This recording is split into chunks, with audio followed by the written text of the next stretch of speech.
All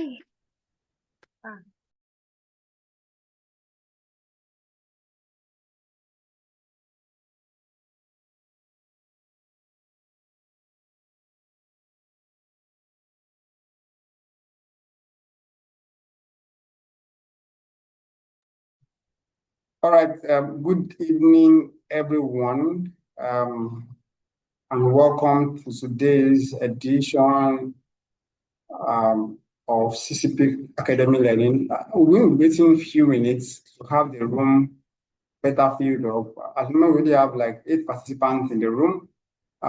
So I have the permission of my guy here that was just this 5 more minutes, just allow the room get more filled up before we start. And once again, let me say good evening and welcome to this special edition. Thank you for joining. So 5 more minutes. So hopefully by 4:05, we will start the sessions. Thank you.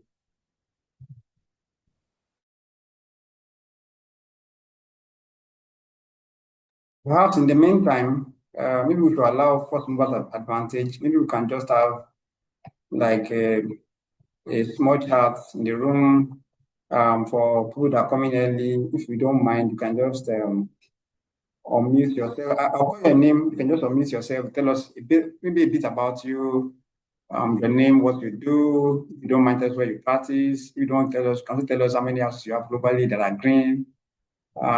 So while we can be doing this while we have the room filled up. So I would like to start from Aaron Moore. So if you can hear me, just unmute, tell us about yourself. Just 30 seconds. I'm Manuel, I'm an architect. I'm a partner in CCP Green. I live in Lagos, Nigeria. What else? Some sort of introduction like that. So let's go on. Aaron Moore.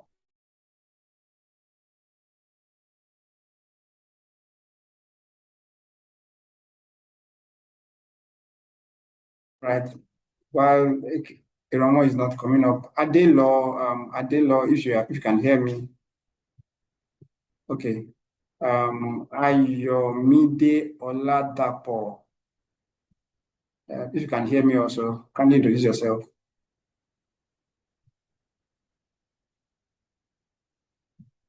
Okay. We're still waiting for Oladapo also. Emmanuel Obemiata Haloye. If you can hear me, Emmanuel, kindly let us meet you.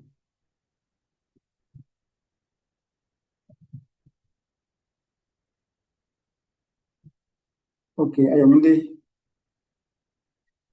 Okay, that's fine. Ayomide can talk about your I will read it. You can go ahead and type. So if you cannot also, if where you have some sort of noise, you can also type. Emmanuel Aloye, if you can hear me, you can unmute and introduce yourself.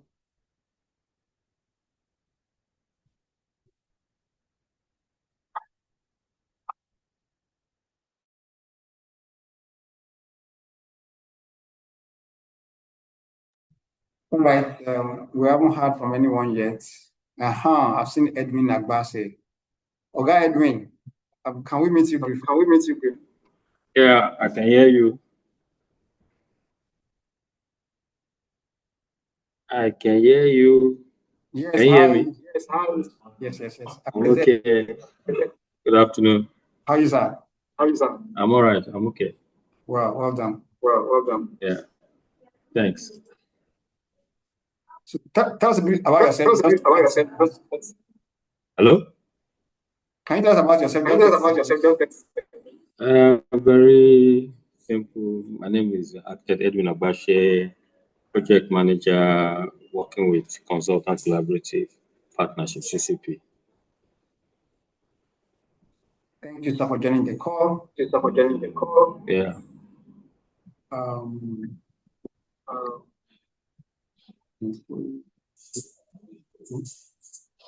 Okay, Inauche, I can see you also.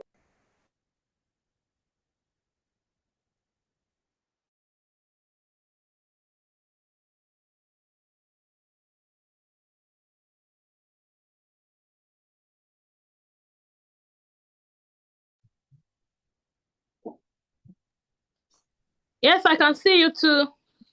So good afternoon. We are waiting for the room to get filled up more. So we have like 1 or 2 more minutes. Can you tell us about yourself a bit? Okay, my name is Uche Chukwu, and I'm a mechanical consultant engineer. Presently, I'm in UK, University of Sunderland, and I'm studying there. I work with CCP, still a staff because I'm on study leave. Awesome. So we hope to see you soon when we are done studying. Thank you, Uche. One more person to introduce himself or let me look at it. Let me see. Christopher Okwante, if you can hear me, can you introduce yourself a bit?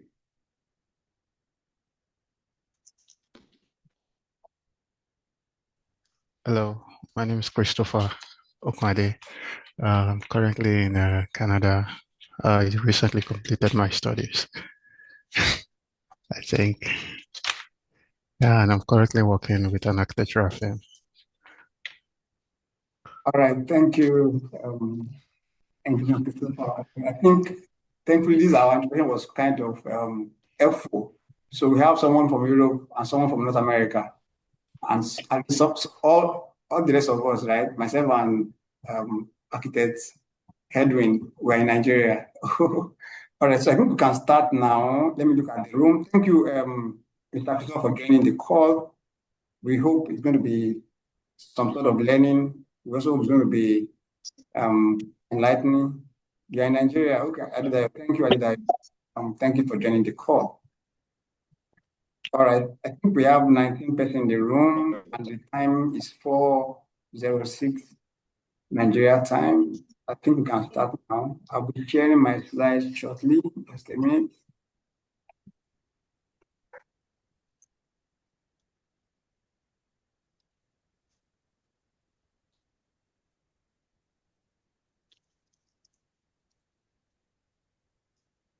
Kindly confirm you can see the slide. Yes, we can see your screen, sir. Very well. And the full slide. Yes, sir. Thank you, Mr. Gospel. All right, so of course, this evening from Nigeria, right? We'll be discussing, just looking briefly at a perspective in proving our secret. So we're trying to, because maybe before I explain what we do, let me just speak a bit about CCP Academy. Of course, CCP Academy is set up by the ingenuity and wisdom of our principal partners to enlighten, to share, to deliberate, to brainstorm together, and to collaborate of some sort at some level what is happening within the built environment space, the emerging spaces, the evolving technologies, the things that we have learned. I mean, CCP is a firm that has been in practice for 35 years. 35 years is not small. Mr. Godfrey, you can unmute. Let me check. Okay, you can unmute that. Thanks, I've done that. So, CCP, having operated in this space across Africa and abroad for 35 years, has learned. We had built strong brand. We had gotten involved in projects with landmark. We've gotten involved in several portfolios within the development space in Africa. And of course, we now felt maybe it's time to start giving back and to start also within our own local environment. So beyond the fact that we are set out to make profits, we are also now looking at it that beyond profits, what value can we add? Beyond money, what can we do? We've learned, we've been involved, we've evolved, we've emerged, we've over the time gotten into several projects, several spaces, and we believe that the things we have done can also be discussed at some higher level. So this academy is set up to basically look at what has been learned and what we can give our society. As I mentioned, we have as a company, we have ventured into the scientific space. we started looking beyond what we offer as a rounded consulting services from architecture to MEP to QS. We now started looking at what else can we do. So we started looking at green buildings consultancy space. We started looking at AI in green buildings. We started looking at designing smart homes. So beyond just the traditional architecture, beyond just the traditional services, how else can we bring Africa up to speed to the global discourse and global discussion? So CCP Academy is one of the platforms through CCP is reaching out to the hands of the world and to the rest of Africa to learn, to unlearn, to teach, to inspire, to adopt, even to opt certain persons into moving in certain direction. So thanks to the leadership of our principal, Architect Z, and our assistant principal partner, engineer, Jerome. So if you can just clap in your room, please round of applause for them. So this evening, we are looking at future-proofing the city. Of course, at the time, one of the challenges we've had in some part of the world is that we look at things in bits. We look at things from the road in front of your house, not the road in front of your estate. We look at things from the micro perspective. And we felt as a company, it's high time we start looking at things from a macro perspective. So again, let me just tell a bit about myself. I'm Emmanuel Fabi, I'm an architect and also a partner, of course, partner CCP Green. So I basically head the team of persons that work on CCP projects that is meant to be green. I work across board with all the other parties and other consultants within the team, and we've done quite well for ourselves. I also sit as director of training for Green Building Council Nigeria. I've been involved in several projects across Africa, enrolled for LEED, Edgewell, BREEAM, and so on and so forth. Of course, recently also I've started moving into the ESG space, looking at sustainable supply chain, looking at some other concerns, ability to also help reduce carbon footprints. All of these are the newer things we are doing within my personal space and also within CCP Green body. Of course, a project that you can read, they're listed there. Let me just move quite fast. So why do we think building cities and building green matters? Of course, it's been said, I'm sure we all know, thankfully, statistically, the few persons I spoke with here are in the built environment. So what that does is that gave me an assurance that most persons on this call, or a good person of us on this call, knows about a bit or more, or substantially more about building and built environment. So building consumes more energy. In fact, I recall I was checking the data through the COVID time. Building was consuming close to 50% of energy produced. So that means the most place to deal with carbon footprint and carbon emission is in buildings. And how do these buildings consume them? Of course, beyond the running or the operation of the buildings, we also have the materials that's being used in them, the cement, the steel, the aluminum, all the major materials that make the building go beyond being shelter, that make it go beyond being a cave. You know, I'm sure we all know about caves, are the things that have carbon consuming. So it's important that we start looking at things from those perspectives. And again, the electricity demand is rising because of the continuous climate change and ozone depletion challenges here and there. There is now, and of course, the extensive and continuous urbanization of our cities, the sporadic short of just exponential increase in our city numbers had kind of changed the paradigm for energy demand in cities. You know, for instance, if you had stayed sometimes in the village before, I know in the village, your concerns are little, your demand for power is also lesser. In fact, when there was no phone, if you had gone to the village, you just wake up in the morning, perhaps just look for a palm wine and look for a bird that's singing and dance to the tune of the waters if you have a water in your village, you know. So, but in the city, because of the continuous urbanization and the demand for, and of course, a lot of African cities or African governance space do not so much care about villages and suburbs.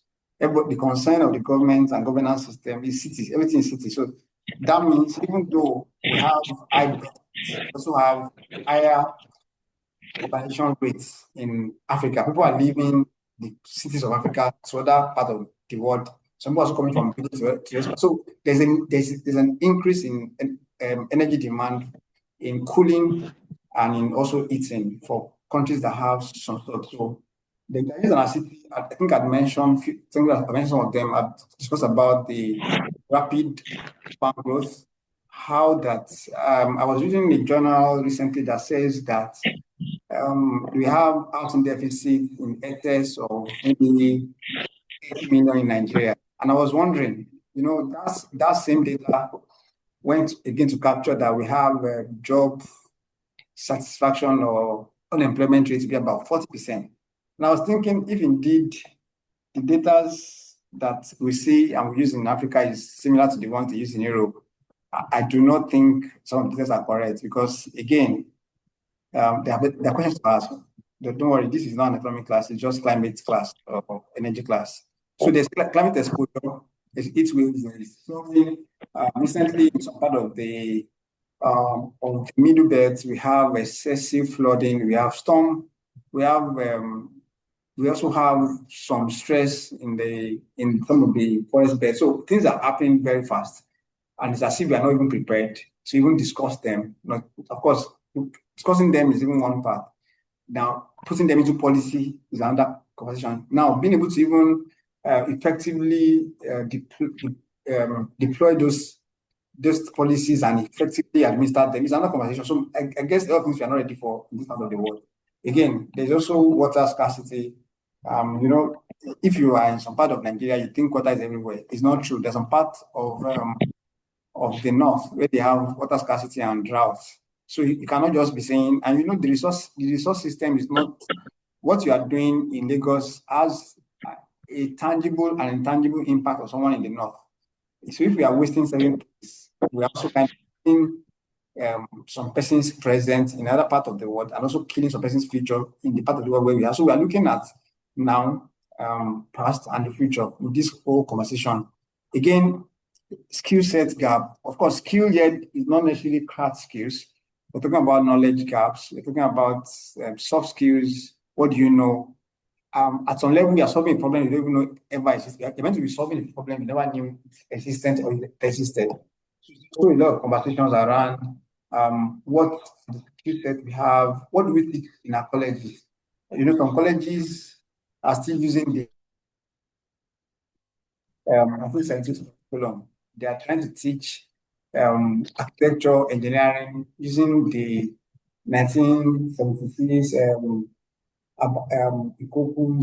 some things we are saying. So there's a gap. There's a local supply chain gap. There's skill labor gap. There is retrofit gap. There is drawing. Being able to even have persons on skill that do some drawing and specification is a massive gap. So within all of these gaps, what can we do? Of course, our city is here. And the unit of a city is maybe estate or small towns, and the unit of small towns are homes, individual homes. So you cannot say I want to tackle my city without discussing them at a micro level. So because it's the micro influences and solutions that can be cascaded into the entire city. So go to the next slide. Interesting. Okay. All right, very well. So what can we do? Of course, there are general conversations, there are also specifics. I will also still encourage, I'd mentioned about the knowledge gap and the need for skill development, not necessarily craft skills, some sort of knowledge and intelligence. It's good to also operate and design from an informed perspective.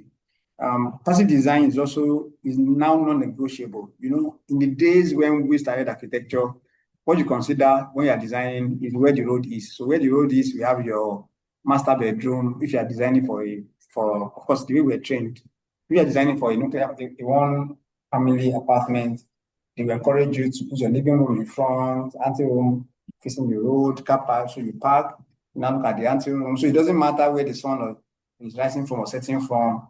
You just have to, these are the primary consideration. But now with the newer conversations, it's high time we start designing passive. It's high time we start looking at how the sun rises and sets to define where we should have our habitable space.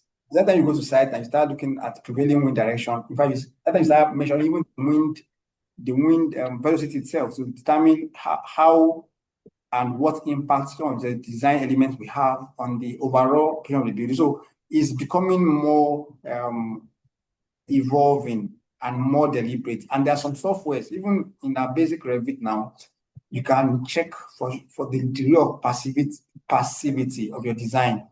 If you're able to look in the tool where you put your sunrise and sunset, it can help you to define certain things. So the first thing that I want to encourage everyone, of course, this is also beyond an architect. Architect at some level operates to the level that they know. But because of the evolving space, recently I was just trying to cascade and check who are the renowned project managers and projects that I've worked on. A lot of them are either QSs and engineers. So it wasn't like what we had before, that architects are the team lead. Yes, technically it starts from your table. That doesn't primarily confer on you as an architect the team lead rights.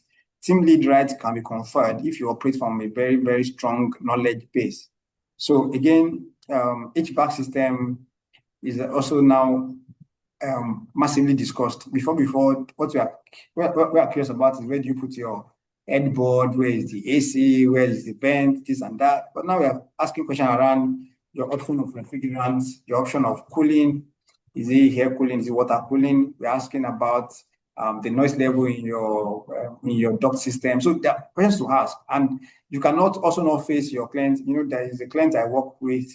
Sometimes you go about 8 years ago, practically anything I tell the guy, of course, then AI wasn't so much known about. You just go and check. The guy practically will share with me how he wants his house to look at. You go to house, you go to Pinterest. At the time, I just went to myself, you know what, this guy will choke me up. Because the guy is so we're getting to an age where we have informed bias and informed. So it's beyond just being able to control spaces, prioritize services, put your outdoor somewhere. No, they're asking, why do you pick? I mean, they're asking you, this room is 20 square meter. Why should I put source power AC? Have you calculated the AC requirement? Okay, how many person will use that room? Is it one? What's the purpose? Is it an office? Okay, why do you put this light? Why do you have 3-point light? Oh, why this light 3 watts? Why not one light that is 9 watts? I mean, the question, because the guy will say, hey, 9 watts, that is 1.7 wire. Why do you want to put 3 watts of 3 numbers in this room? So you ask, oh, sorry, this one is task light, this one is ambience light. Okay, ambience light has to be this position. Even if this room needs to get 9 watts, I cannot put the 9 watts on the same point. I mean, so you must get to a level where everything you are doing on your design is too deliberate to be questioned. Of course, not to be questioned, too deliberate to be queried. Because if a client asks 10 queries and it throws you at you, and the 2 it threw at you were technically resolved, satisfactorily answered, the client kind of lets you be for now. You just want to share, knows what to do. Those are the questions. So guys, so it's that time we start talking about being deliberate with our lighting system, with our HVAC system. Now we're having spaces come with some dashboard where you monitor the air quality in the space.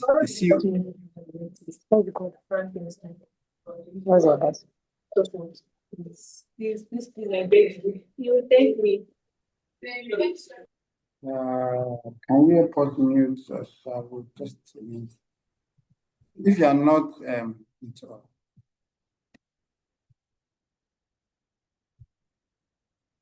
all right. Sorry. I was hearing some background noise.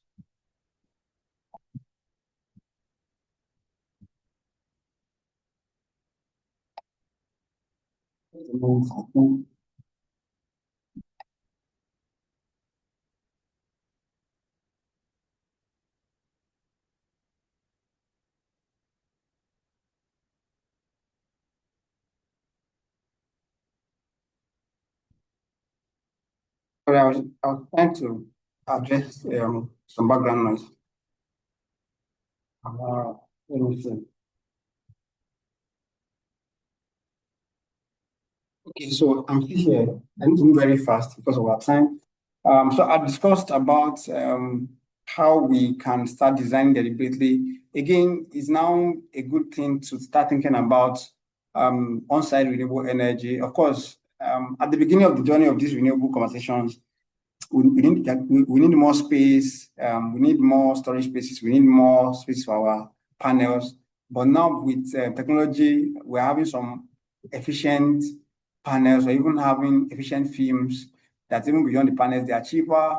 Some of them are up to like $4 per square meter. I've seen some at one exhibition in Barcelona or something in Germany. I mean, so there are newer technologies. So on-site renewable, and with the desire and conversation around even pushing towards net zero and net positive, on-site renewable energy should be encouraged. Of course, that while we can talk about it after we have discussed about efficient in design, is because if systems are efficiently designed, in design we can reduce load, cooling load, heating load, energy load by as much as 50%. So if you have done that, it's easier to now say, oh, let's go to how we can generate on site. It can generate everything needed or offsets as part of the needed percentage.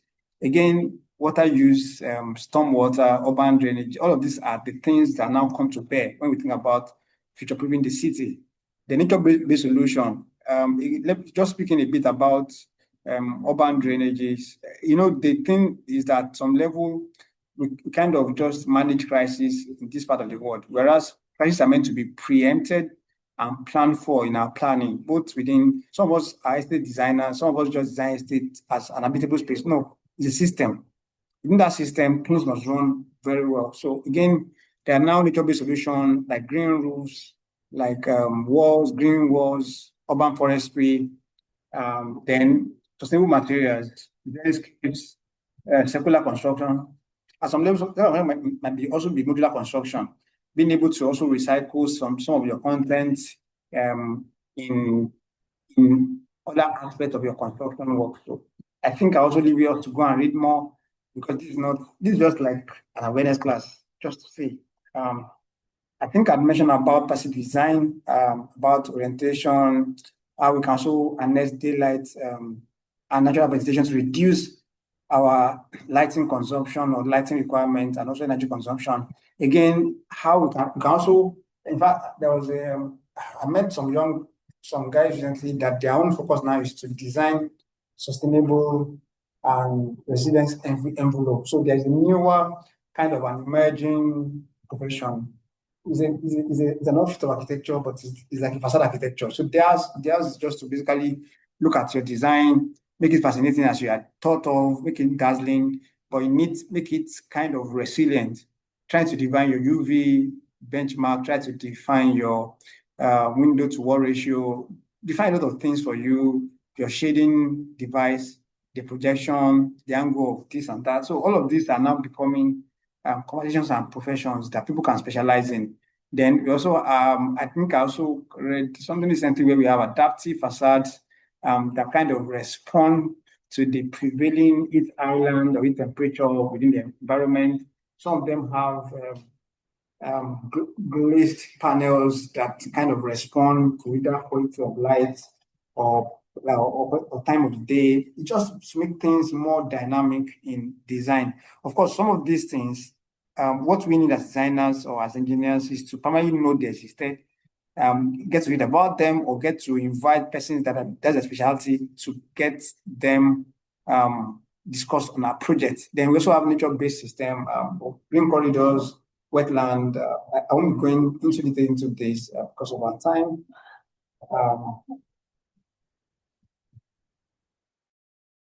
All right, again, the things that also need to be discussed are also like operational energy. How do we cut it? How do we reduce operational energy? How do we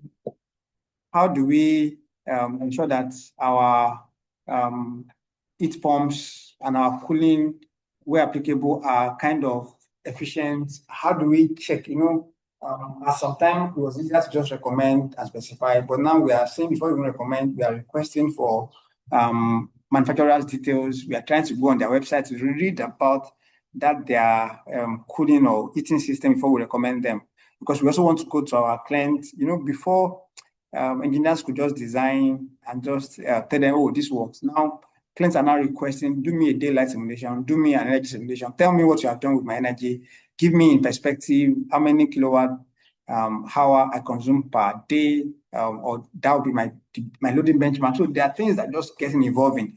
So with this evolving space, we now need to start looking at how do we specify and what do we specify? Because we also have some demand control ventilation system that respond either to the day system or to the number of occupants. These are also part of things you could also learn about. Then we also have some heat wheel exchangers. I won't be going through most of these details, just to kind of bring it to awareness that these things are now in existence and they can help to future-proof our design as a unit design, then as city design. Then right sizing. You know, I remember recently, not recently, maybe about 2 years ago, we did an energy audit for a particular office in VI. It was surprising when we were done auditing. I think they were using a 150 kVA generator, whereas a 70 kVA would just have been sufficient. And of course, the Ekota was complaining. Everybody was happy. Hey, we have lights, but you have lights at the wrong cost. So right sizing of our mechanical system, of course, right sizing starting from our ELV system to our HVAC system, even to our generator, is an important part that everyone needs to know about. Even the storage, you know, sometimes we just want to have, some of us just want to have solar. Solar for what? How many kilowatt? I mean, what's the storage capacity? How many hours can it work if there's no power on the grid, if I don't want to put a generator? So these are things, so it's gotten to a point where information is the code of the day. Knowledge is the code of the day. And again, with the recent developments in some of these spaces, they are now AI-enabled building management system where you can kind of operate. If I imagine you can operate your 20 floors or 100 floor building from the comfort of your room on your phone, just saying, you know what, just looking at you, AI has prompted you, oh, there's a slight increase in heat island on ground floor level, adjust the air condition. Yes or no? You say yes, it's in adjust. I mean, on your phone. So there's a lot of newer developments that does predictive control, fault detection, and diagnosis for building systems. What this does to us is that it makes us kind of efficient in some of our operation. Let me move further.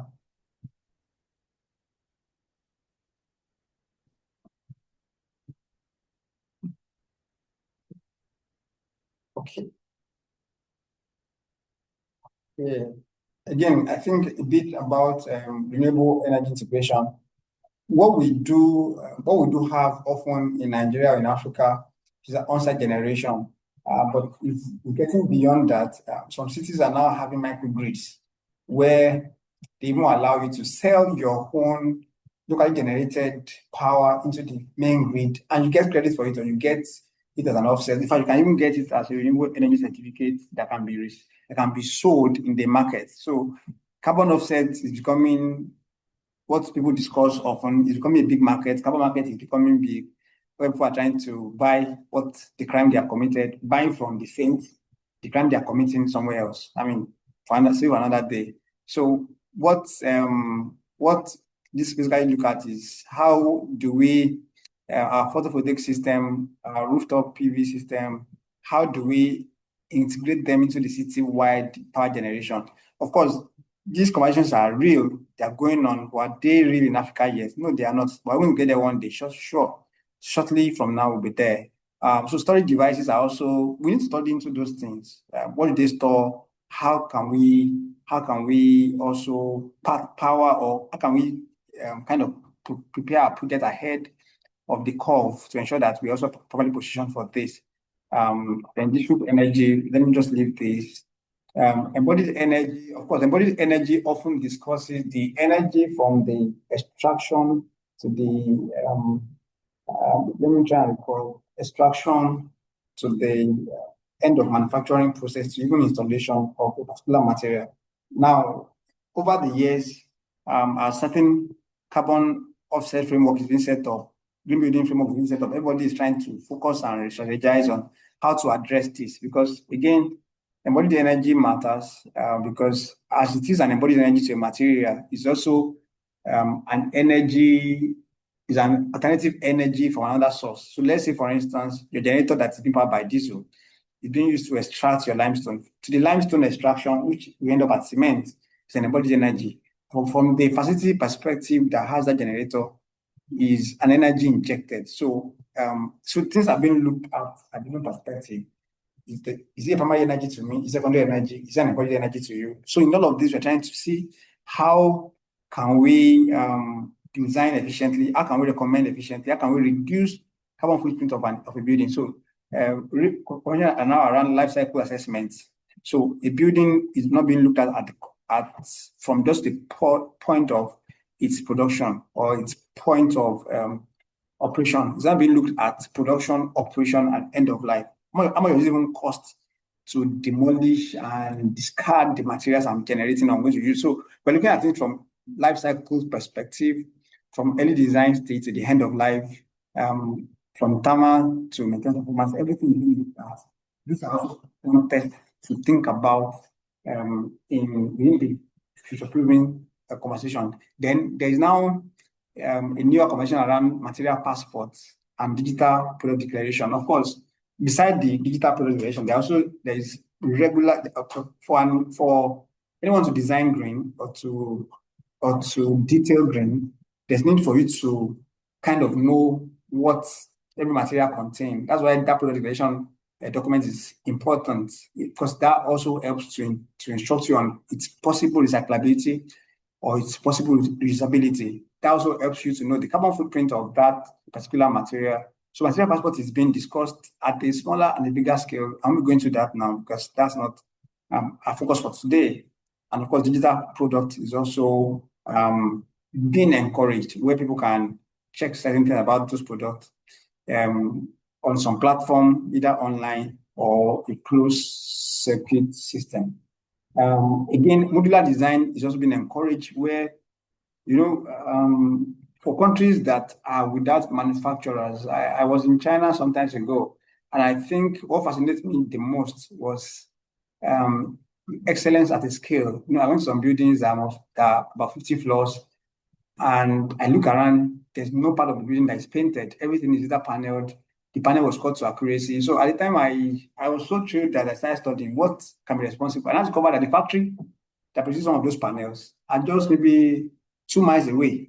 So imagine if the tiles you want to use, the wood panels you want to use, everything you want to use, the proper, not assembling, not cutting to size, the proper manufacturing system is just 3, 4, 5, 10 miles away. What that does to you is that you can actually design to its usability. So again, besides the fact that they're able to do it in China because of their accessibility to their manufacturers' sites, I think we that were able now in developing world, we need to do it more, where we can have proper standardization for our design space. Of course, it doesn't always start with elements.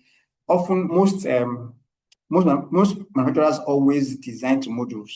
Tiles commonly do 60 by 60, 20 by 40 sometimes, 80 by 90, 80 by 80, 90 by 120, 30 by 120.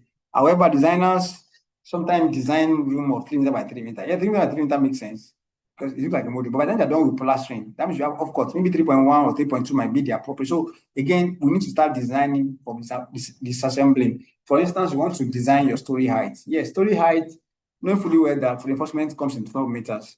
And I think, if I remember the formula for reinforcement lapping and the bending underneath, of course, these are ongoing conversations.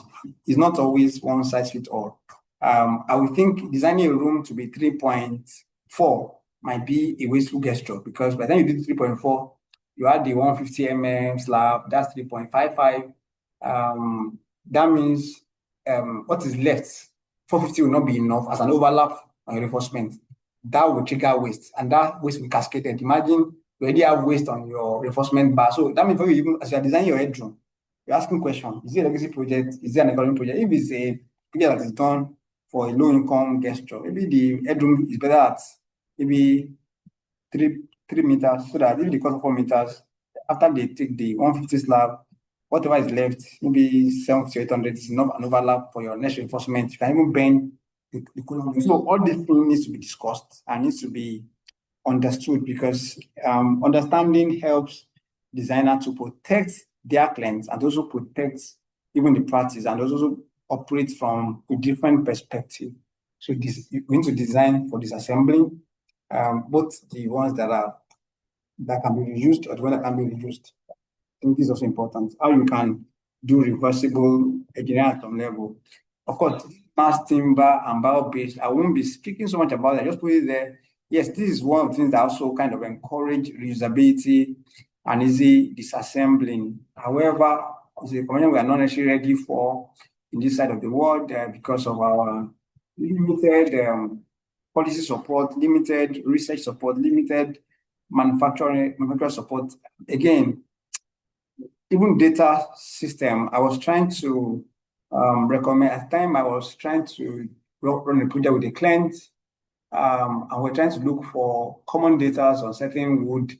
Eventually, the client felt saved more when we agreed that we're going to use some old Apan wood that was recovered from some old rail line on Abeokuta Lagos Express. Abeokuta Lagos rail path. Because he said, according to him, the Eki, very old, 50-year-old, offered more possible strength than the ones that we even got data for. So, of course, the data we got was the possible strength. However, the live sample that we had, we weren't sure that the age of the live sample that we had it was harvested properly.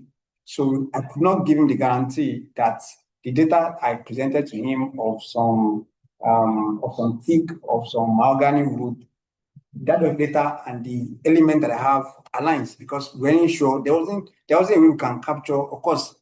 I know about candy the ring. That's possible if you're able to go to the sawmill and buy the logs. When you're buying in sizes from our sawmill, you have a lot of things to fight. So I think this conversation around mass timbering, bio-based material, there's a massive gap in research. There's also a massive gap in policy support. However, of course, I'm sure we all know, thankfully, as we start the class or the session, we had people introduce themselves. Someone said he's in Canada working there. Another person say, oh, I'm in UK studying and still working in Nigeria. So we are not discussing this because it's fit for Nigeria. We are discussing because it is fit for global practice. So I will leave us to go and read more about the opportunities and limitation of bio-based material. Well, in Nigeria, our own easily accessible one is the bamboo. Bamboo is absolutely renewable. However, the data of our own bamboo, I've not been able to lay my hand on it. Number one. Number two, I also discovered those bamboo varies across region and across nurturing system. Most of our bamboos in Nigeria are the ones that grew by themselves.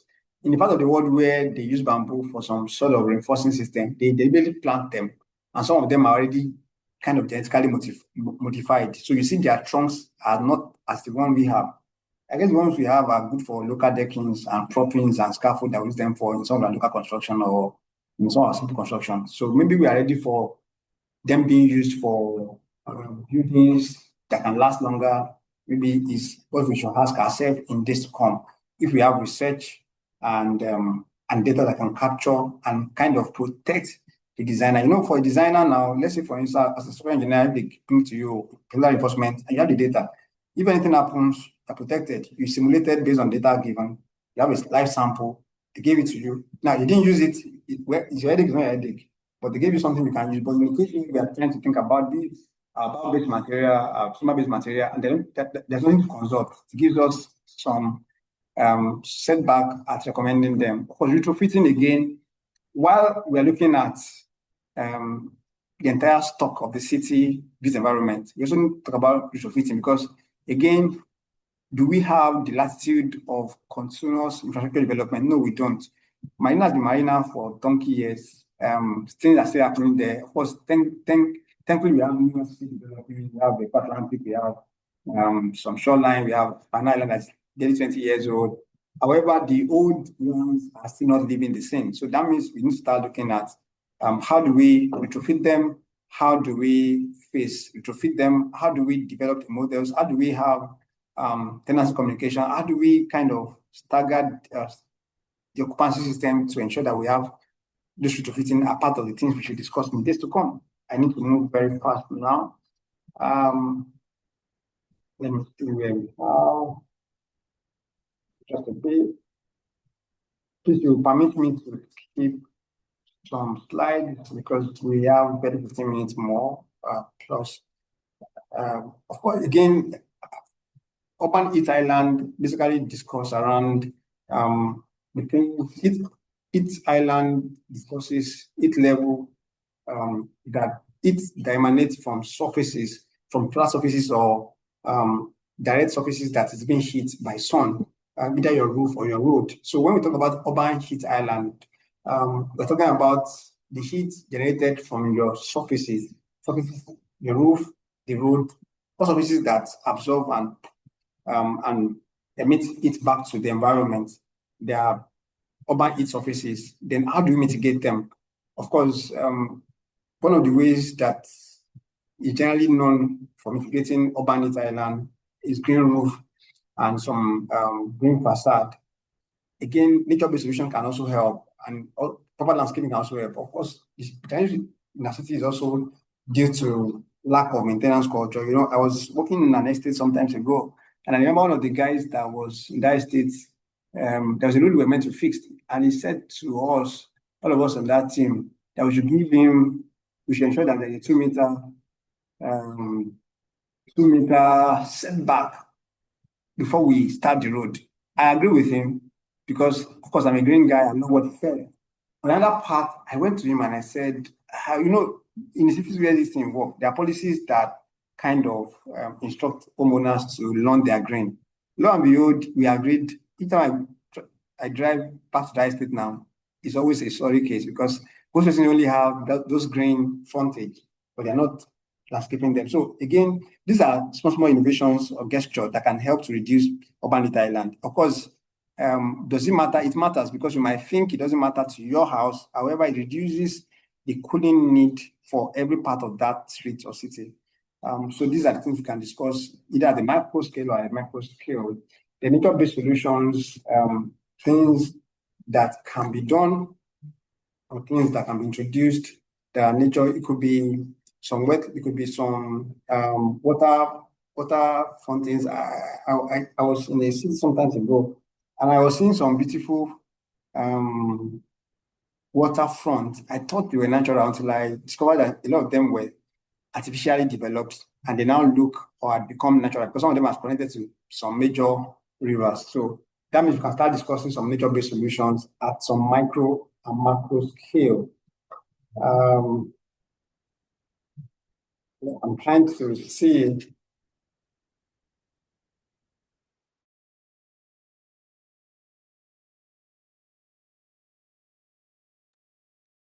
Okay. So we're talking about smart cities. These are things that can also be introduced.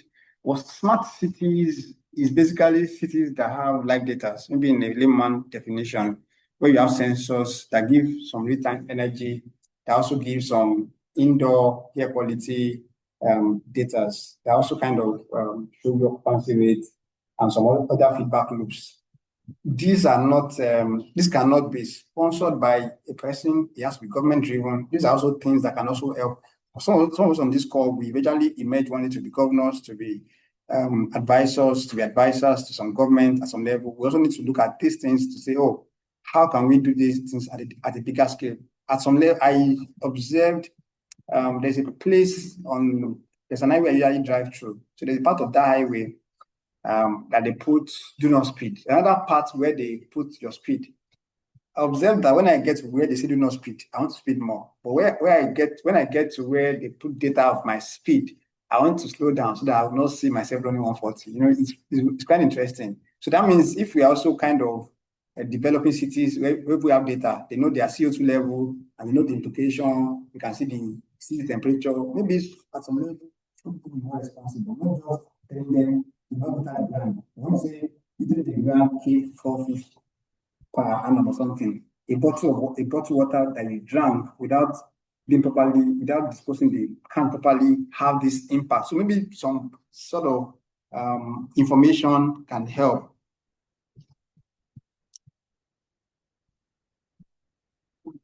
I'm just trying to see where is the appropriate point of calling it terminating this connection, because I know the endless. So, having an informed, okay, so again, financing and policy strategy can also help. I'm discussing this also in extensive details. I will also encourage us to read more about it. Green bonds, sustainable linked loans. And you know, the beautiful thing, that's why a lot of companies are also now establishing their ESG department, because there are some sort of loans and funding now that are available for designing green, living green, and developing green. So these are also some, and some of the loans are national loans, single-digit loans. So there are a lot of other things. Green bonds are also kind of coming to encourage and to support some innovative citywide. I remember there's a part, was it Chicago, that they said they had a lead city certification. I mean, they've from then to now, they've assessed several government bonds, several government support. So these are things that we can also develop or design, because I've been in a room before where I was talking to, was it PAMSEC, about the need to have, was it Lagos State or something? So the next question you ask, what is the need for me? How does it affect us? How does it affect our bottom line? How does it give us money? You know, I remember in that meeting, we were even discussing, people that develop green, you know, like in Lagos, they have gazettes they have like benchmark for story heights in some districts. So we're now saying that, people that develop or do some green building thing, let them have an extra floor. And I kind of PAMSEC asked us, what does it give me? I'm sure if I had told her that, if you do this, because State will attract or get $5 million every year for supporting building green development, I mean, that might be it. So we also need to know more and read more and learn more about what are the financing policies that is available at a micro level and at a macro level. This also helps some blended finance. Of course, we can't discuss everything here. I think we only have like 9 more minutes and we have to go to the question.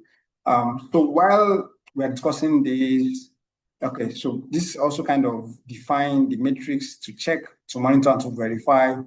I won't be going to these in detail, but let me just mention about the major, over the years, there have been some certification that have been developed to measure this degree of greenness. Allow me to use that word, degree of greenness. However, can we say they are exhaustive? No, it does not necessarily about the exhaustiveness, but are they doing certain things? Yes, they are. Are they able to address certain concerns about greening the urban space, having sustainable urban space? Yes, they are addressing them, but are they exhaustive? No, they are not. But they are done very well for the built environment. So I'm sure we all know about LEED. I hope, I hope leadership in environmental and energy design is developed by U.S. Green Building Council and GBCI, International Green Building Division body, administered from US, and of course they rate building based on their degree of greenness, platinum, gold, silver, and regular, right? 4 categories. They have their own, you can read more about it online. There's BREEAM. BREEAM is UK. It's also kind of, I think LEED has about between 7 and 9 credit category. BREEAM also has about 6 to 9. Then HEDGE has about 3. I think HEDGE basically look at embodied energy, energy itself, and water, while WELL focuses on wellness within the space. So beyond the planet, beyond the climate, now the people. So while the first study focuses extensively more on the climate and possibly the profit, number 4, the WELL building system focuses on the people within the space. So I would think we should read more about them. I put the logo here for us, so if you want to kind of, I'm sure a lot of us had heard about them. So I encourage us to go read more. If you can get certification in them, please do. It will help your career. You will learn. You will also be able to practice what you have learned and make some good profit. Again, just to bring to our notice, there are 2 examples. I'm bringing 4 examples, but I think I'll talk more on 2 because they are local to us. because yes, we are Nigerian. I mean, of course, a lot of us are Nigerian. I'm a Nigerian, right? So this heritage place is the first LEED certified building in Lagos. Is LEED certified, not platinum, not gold, not silver, but they made the attempt. Had been there, had gone to study their system. They have a very efficient BIM system where things can be digitally monitored. And of course, the benefit, the building lease for, if I remember, 30% more compared to a comparative other building on that street. Then also the tenants also spend, from what they told us, data that they showed to us, they spend 40% lesser in energy consumption because of the HVAC system and some other things they have done. They introduced some passive lighting. They also introduced some demand response lighting, motion sensor lighting. They also have some low flow fittings. They also have some draft flush fittings. So they did a lot of things to just ensure they reduce water and reduce energy consumption. So it's a building to study. The data is online if you're able to go to the LEED online platform where you get enrolled, you see data there. And Eco Atlantic is even trying to do it at a bigger scale. Of course, Eco Atlantic is a contest of, how much damage has the island itself did to the Atlantic Ocean from which that part was taken. However, we've done damage in that sense. We're trying to now do good. So Eco Atlantic is setting up a system where beyond just providing a state-of-the-art city where dreams can come alive, we're also trying to see how some of these things can be sustainable. So most of the buildings there are trying to enroll for EDGE. They're trying to use EDGE to benchmark their design, their operation, and even the construction. So even if they are not able to enroll them, they want to use this framework to set up the building themselves. I will leave us to go study about this protocol in Milan and this Bully Center in Washington. I think there's also a sample I saw recently. I think it's in somewhere in Germany where the entire building is even just net zero. I think we just study more, and thankfully for AI and Google, we can get to learn more. Maybe in conclusion, I would say future proofing is beyond a technical and a good to have conversation. It's just the future we need, both for ourselves and for our children. It's a future that is needed to justify our stewardship, either as professionals or as persons that God has blessed with this beautiful environment. So, and again, we should also know we are not enjoying what we have. We only loan the future of our children. So that means all things you are doing, you're kind of doing it for your children, either to their advantage or to their disadvantage. So we do not inherit the earth. We only loaned it from our children. That's my own closing remark. Once again, thank you to the entire CCP team for the support, all my bosses on the call, to our principal partner, TZ, and to our assistant principal partner, General Kirele. Thank you for having me. I will just hold on a bit on the call for question and answer while I start sharing. If I have the permission of my bosses, you might have the slide if you have registered. If not, we can also send you the recording. I believe if there are things you want to ask, you can also send it to so we'll be on a YouTube page. Yeah, I had a review on a YouTube page, the presentation itself and this session. Another information will be mailed to us. So I will stop here and I'll wait for like a minute. If you have questions or if you have contributions, thankfully, I'm only privileged to lead this conversation. I know some of us in this room are experts and global experts. So there'll be 2-3 comments, 1 minute comment, 1 minute question, and then we can take it up from there. Thank you, everyone, for joining the call. It's a beautiful evening from here. Thank you. So I'll wait for question. You can type your question. You can unmute, or you can raise up. Okay, if you have a question, please raise up your hand.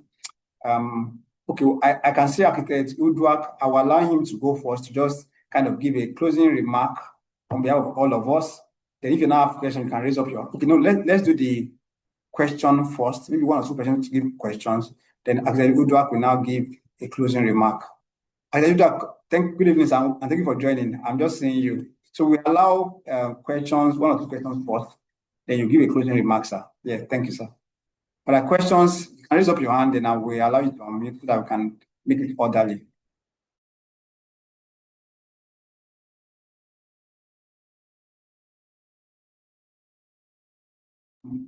Madam Margaret Ajayi, you can go ahead.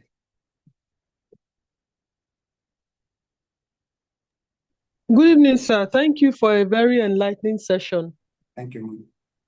I've really learned so much and gained a lot. I dropped a comment and a question in the comment section. Please, sir, could you help me address it? Thank you. Okay, I'll look at it now. Okay.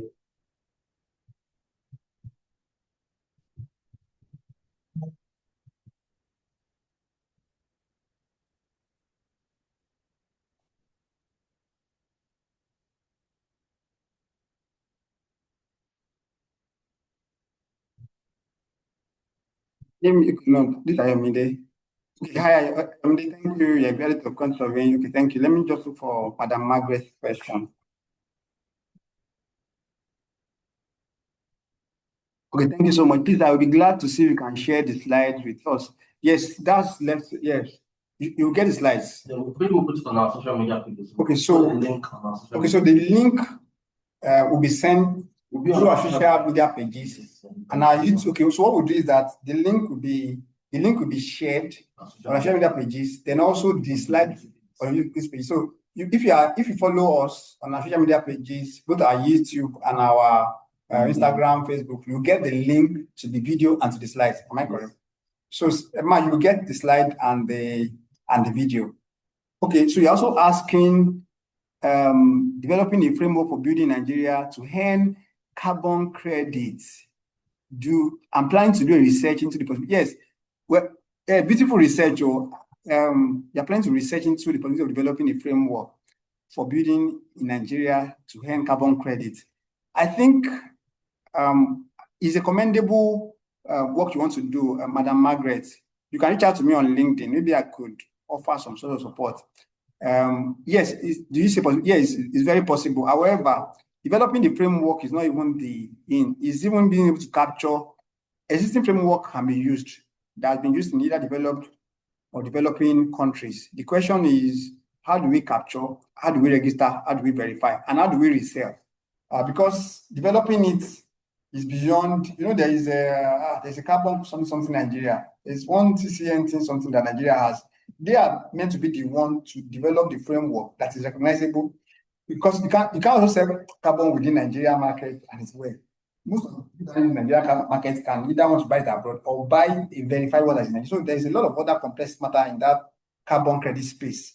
There's curating it upon which framework, national or NGO recommended. Then there's now verifying it and reselling it, and the lifespan. Sometimes you buy a carbon offset, the source of the offset is removed. How do you know? So I installed a 5 kVA inverter system. I said, oh, I've done some renewable energy that is eligible for some sort of carbon credit licensing or sales. The moment I sell it to you, I even my solar panels, I take it to my village. I even sell one product. It's a virtual product now. I can sell, it's like I'm selling oxygen. You can sell oxygen to 10 people. They are building the same thing. They don't know that they just copy. So again, I've been studying it. Even myself, each time I study it, I find it kind of sketchy. So I will think, please come to you, Madam Margaret, you can send me on LinkedIn. I manufacture it there. Maybe I can also learn more from you and also offer my sort of support if there are things we can do within that space. But it's a good one. I think it's a thinking in the right direction, and I can say it's a commendable thinking. Well done, Madam Margaret. So please reach out to me. We'll talk more about it. Thank you. Do we have any person raising up his or her hand? If you also have any question, before I go to Architect Udrak, if I do not see any other person raising up his or her hand, then I think we are good from my side. Any other person? One more slot. Yes, please. Good evening. Okay. Madam, good evening, ma. How are you, ma? I'm very fine, thank you. I'm sorry, for some reason, I can't see the icon to raise hand, so that's why I just came online. Don't worry, Thank go you. ahead, man. All right, thank you very much for your lecture. I found it very, very interesting. So I was also picked by the example you used of, I don't know if you said Eco Atlantic is certified or, like a very good example of what we're discussing here. But Okay, go ahead. okay, so but my question is, whatever they are preferring, is it not a form of greenwashing, in the sense that are they not the ones who is certifying their, what's it called now, their development? I mean, is it proper for an organization to come out and say, okay, these are the passive measures we have, this is the rating we have, and it's something that has, that comes from their end? Is it not sort of a PR or marketing tool to sell their products, in this case, like their plots or developments, to sell it more or for it to gain a wider acceptance? Okay, I hear you and understand what you are saying. So what they did is to have predefined certain benchmark of development. They now use certain tools to verify it. So I knew some of the building there are current that undergoing construction are being enrolled for hedge. So hedge, lead, Briam, Estidama, Green Star, all of them are like third party verifying or is it verification, I should say, or benchmarking tools, right? I can build green for all I care. I can do what lead says to do. But when I put lead on it, that means lead is taking credit and lead say, based on my own benchmark that is global, this building is well done. So what I would say to that is that it's not like greenwashing. It's not as if they just did it. I'm aware that some of the buildings there are being hedged and enrolled. And so we are talking about a city-wide deliberate design development to take care of certain things. So they also have done certain things like their green belt system, their urban, their heat island reduction. They were deliberate about certain things in their designing upfront. Now they're now using tools like Hedge to validate or to kind of make valid what was done. So it's not locally validated. It's not locally certified. It's been certified often with Edge and some other tools. That's what I understand. So it's something you can also go to their office. There's an office. They have an office within the complex where you can go to and see some things I'm mentioning. So it's not good plating. Neither is it like greenwashing. Is that satisfactory, ma'am?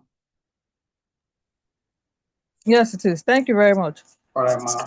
So I think we do not have any other question. Let me check again. Let me check if we have questions in the chat box. Please, if you are not able to unmute, you can just okay, thank you, Adedayo Adebimpe, a mechanical engineer. Thank you for joining the call. Of course, I know some persons here are thinking about us. If you consider yourself also fit to intern and to also work with CCP Green Ham, please do it to go on our website, send us a CV, your portfolio. Of course, are we employing? Not yet, not necessarily, but if you consider yourself ready to get exposed to a global practice, please reach out to us. Send us an email. Hey, I'd like to work with CCP Green. I like what you're doing. I want to intern. We'll tell you we have internship cycle. We can put in your CV. When the cycle arrives, we reach out to you. If you also want to work with us, please reach out. You can look at your CV. Of course, there now and then we usually have openings. And if you also have projects, be it the core MEP, the main architecture, the green building parts, please reach out to us. Your first conversation with us is more or less like, let's know what you're doing before we even start saying you will pay. You're not going to pay for the first consultation. Trust me, we are here to let us see the environment being properly done. We have a menace in our days, menace of people coming from all over the world saying there are no good hands in Nigeria to do certain things. And you're asking, what is it? Eventually, the persons that say there are no good persons to do this in Nigeria, we get it and still for the guys in Nigeria to do it for him. So what are we talking about? That means either we're not properly representing ourselves, either we don't know our worth, or we are not properly positioning ourselves or I can tag the global practice. So this is also one of our attempts to say, hey, do not think we don't know what we're doing on this side of the divide. We are here as a global firm to practice in any other part of the world. So once again, I want to thank you all for joining the call. And thank you for spending your evening with us. We consider it precious. We are grateful for your time, and we look forward to doing things and together with you, projects, training, collaborations, and some other things. So I leave the table for one of our partners, Architect Kudo, to kind of give a closing remark. Then we'll be ending the session from there. Thank you, Architect Kudo. Welcome, sir. Thank you, Architect Emmanuel. Thank you so much for the valuable presentation and the on-spot lecture that has been given on this platform. And on behalf of the CCP Green and the CCP Academy and the managing partner, Architect Zedomi of CCP, and the deputy managing partner, Engineer Kirele, I wish to thank you and everyone that has taken out time to participate in this webinar. This is just the beginning of our CCP Green and CCP Academy initiative.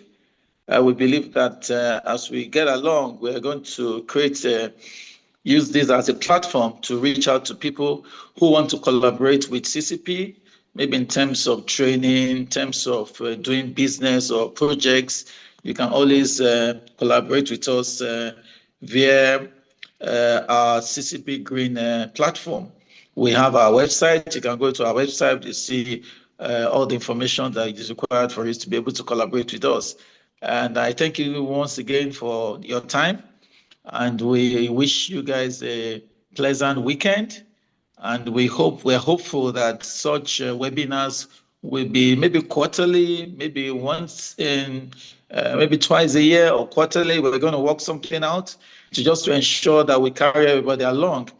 And if you want to have business or relationship with CCP in terms of collaborating with us for training sessions, for design, for possible collaboration on projects, we are open to those kind of conversations. So thank you very much. You can always go to our website and see our CCP Green website and information on how to contact us. Okay. Thank you so very much, everyone.